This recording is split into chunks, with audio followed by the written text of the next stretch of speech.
يا مركز النور فيك الإخاء وفيك المحبة فيك النقاء.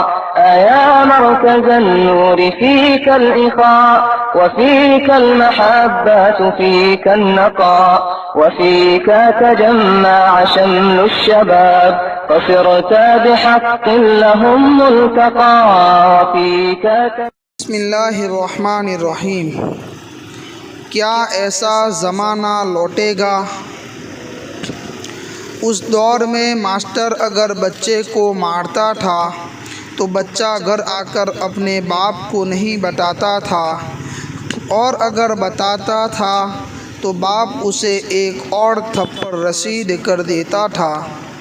یہ وہ دور تھا جب اکیڈمی کا کوئی تصور نہ تھا۔ ٹیوشن پڑھنے والے بچے نکمے شمار ہوتے تھے۔ بڑے بھائیوں کے کپڑے چھوٹے بھائیوں کے استعمال میں آتے تھے، اور یہ کوئی معیوب بات نہیں سمجھی جاتی تھی۔ لڑائی کے موقع پر کوئی ہتھیار نہیں نکالتا تھا، صرف اتنا کہنا کافی ہوتا تھا کہ میں تمہارے ابا جی سے شکایت کروں گا۔ یہ سنتے ہی اکثر مخالف فریق کا خون خشک ہو جاتا تھا۔ اس وقت کے ابا جی بھی کمال کے تھے۔ صبح سویرے فجر کے وقت کڑکدار آواز میں سب کو نماز کے لیے اٹھا دیا کرتے تھے۔ بے طلب عبادتیں ہر گھر کا معمول تھی۔ کسی گھر میں مہمان آ جاتا تو ارد گرد کے ہمسائے حسرت بھری نظروں سے اس گھر کو دیکھنے لگتے، اور فرمائشیں کی جاتی کہ مہمانوں کو ہمارے گھر بھی لے کر آئیں۔ جس گھر میں مہمان آتا تھا وہاں پیٹی میں رکھے فنائل کی خوشبو میں بسے بستر نکالے جاتے، خوش آمدید اور شعروں کی کڑھائی والے تکیے رکھے جاتے، مہمان کے لیے دھلا ہوا تولیہ لٹکایا جاتا، اور غسل خانے میں نئے صابن کی ٹکیاں رکھی جاتی تھی۔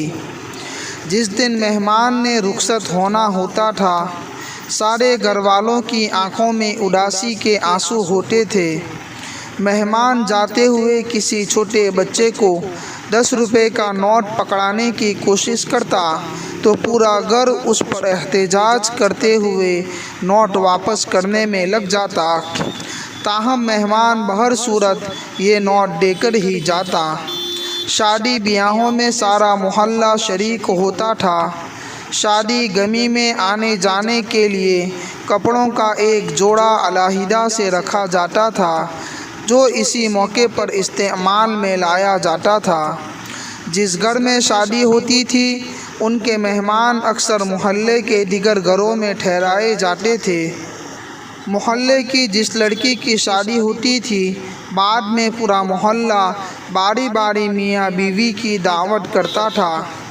سب کا رونا ہنسنا ساجھا تھا، سب کے دکھ سکھ ایک جیسے تھے۔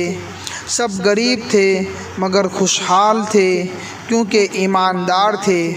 دکاندار کو کھوٹا سکہ چلا دینا ہی سب سے بڑا فراڈ ہوتا تھا۔